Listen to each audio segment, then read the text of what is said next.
Hey there, hello there. It's Jeff Cutter welcoming you to the review of the round of 16 for the NCAA SuperCup, and of course the preview to the quarterfinals. That'll be tomorrow, Monday, December the 27th. It is a huge event to be had. So, anyway, 64 teams went into a major tournament, and now we're down to 8.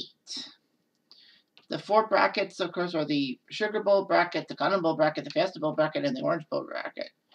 So, give you the information, if you can see. As you can see, so there were a lot of decent games in the round of 16. So, of course, bracket by bracket, I will go through the matchups, and I will go through a few other intangibles, because I know I've only got 4 games to keep my eyeballs on, but I'll give you the intangibles. All right, so as you probably have guessed, in the Sugar Bowl bracket, Georgia took on Arizona State at the Chick-fil-A Bowl in Atlanta. Well, it was set up that way, that Georgia, as the 1 seed, would play at home if they got through the first 2 rounds, which they did, only by the skin of their teeth against Marshall. I mean, Marshall had to use their 3rd-string quarterback, and they almost won. And Georgia took on Clemson, who were the defending runners-up, and beat Clemson. So Georgia looked good. Then they faced Arizona State, who had only given up 7 points, although it was to Texas Tech. Anyhow, Arizona State played tight. Jake Plummer did his job. Unfortunately, injuries would hit ASU's wide receivers.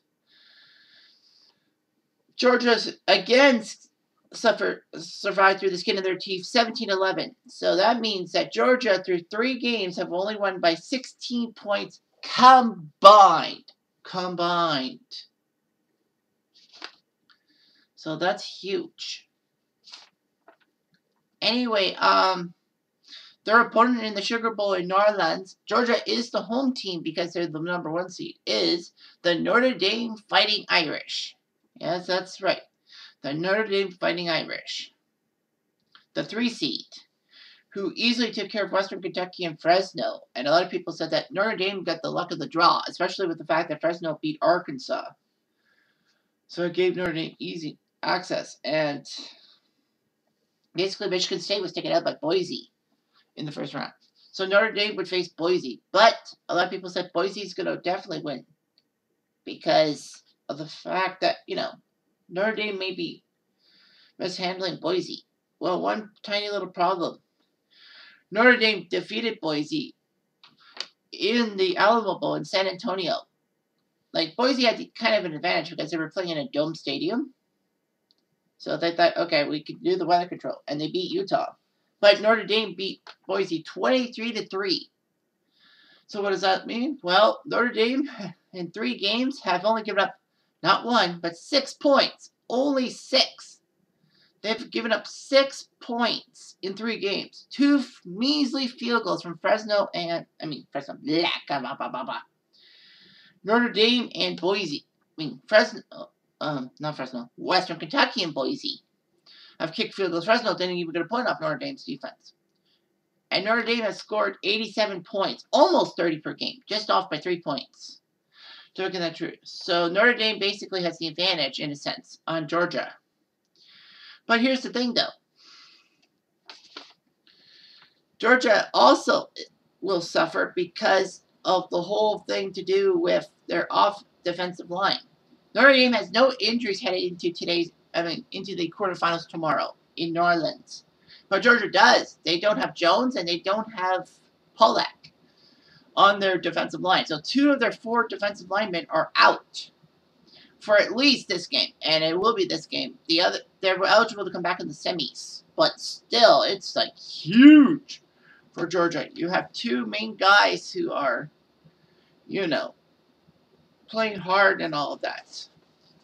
So what you got is the failure to communicate on a lot of things. Sorry, I'm leaving. Unexpectedly, my freaking heater is about to get on, and it gets into my microphone and all that. So, yeah, so that's what you got here. Simply put, you got Georgia versus Notre Dame in the quarterfinals. Georgia's been through 3 games that their highest winning margin was 7, and Notre Dame has crushed their opponents, giving up only 6 points, even 3 to Boise. So, in fact, this is going to be one huge game. I mean, Notre Dame's got the advantage. Like, they've scored the most points of the 2 teams. They have given up the fewest of the 2 teams.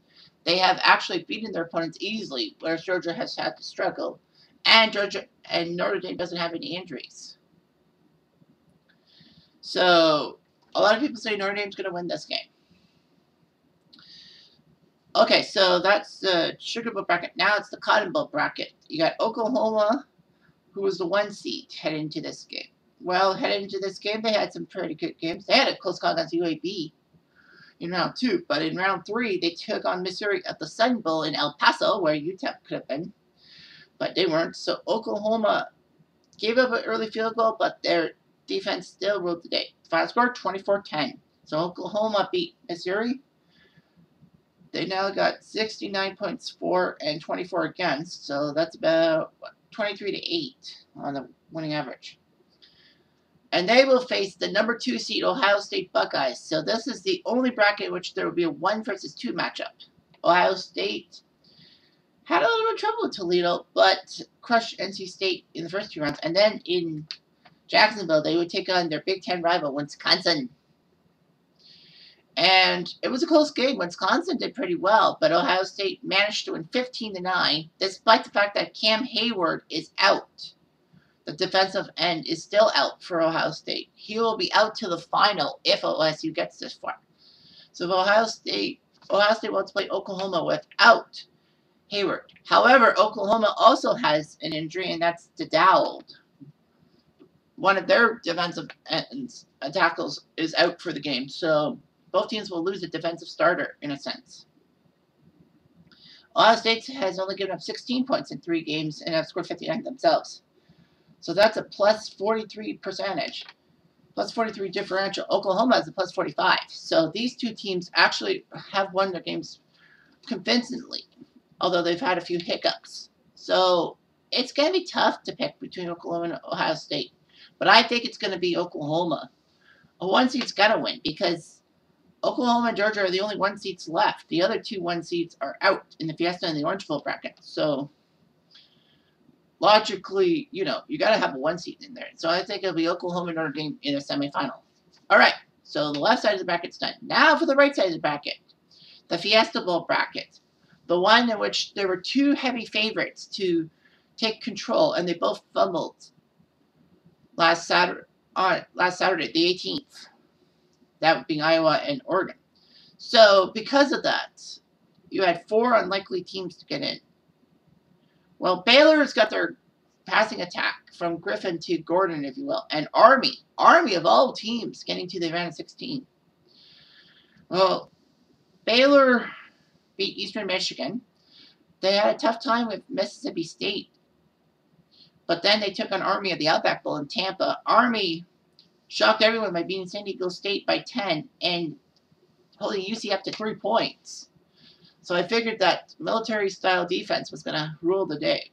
And it was a tight game. Baylor may have won 24-14 to get to the quarterfinals. But Army actually tied the game at 14 early in the 4th quarter. It could have been one of the biggest upsets ever.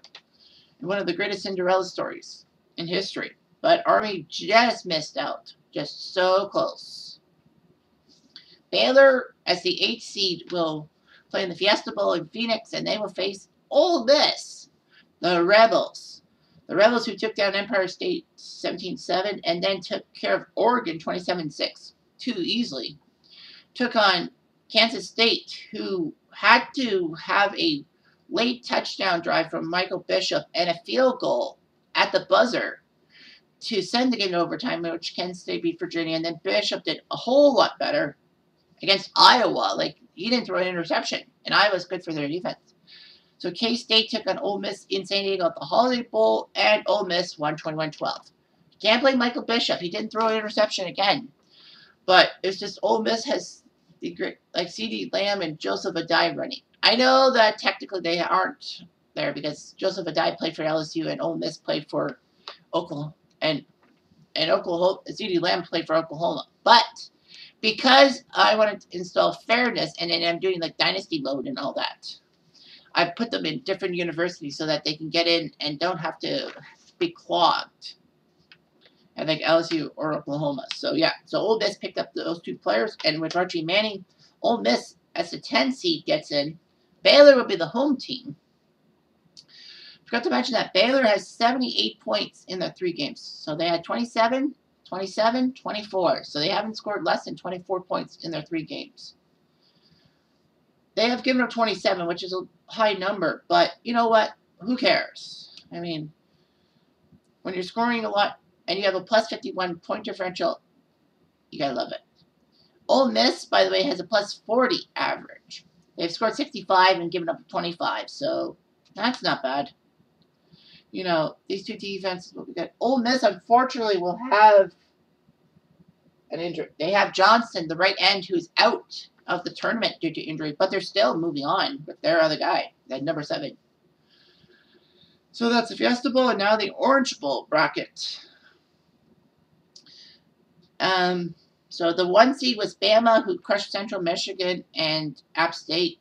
They took on Penn State, who's notorious for underachieving in this tournament. They beat Brigham Young. They had a tough time against Oklahoma State. They had to go to overtime. So they met in Orlando, the Cap 1 Bowl. And by the grace of God, if you will, Penn State shocked Bama 17-10. So another number 1 seed is out. But unlike Cincy being the 1 seed, losing to Mississippi State, Bama lost to a formidable opponent.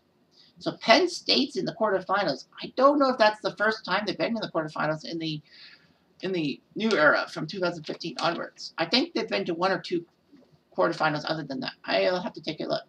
But anyway, yeah, Penn State's the 12 seed because they qualified very late. And they have scored 64 points, but have given up 45. So they've been in tight games, if you will. So yeah, they've given up the most points of any team in the quarterfinals of 45, or 15 a game. 15 a game. Wow. Many teams are giving up less than 10 points a game. And their opponents will be Wake Forest, as you could probably guess from that video. Well, Wake Forest beat Georgia State easily. Had a tough time with Western Michigan, but did okay. While they played Miami, who took down Michigan, shockingly, 10-0. And then they held Air Force off the board in the sense, 17-9. So they were playing in Toronto. I'm in Toronto. And Wake Forest actually was down 10-3 with 8 seconds left. Riley Skinner threw a Hail Mary throw. Davis caught the ball and scored a touchdown. Tie game. Miami decides to decline a penalty.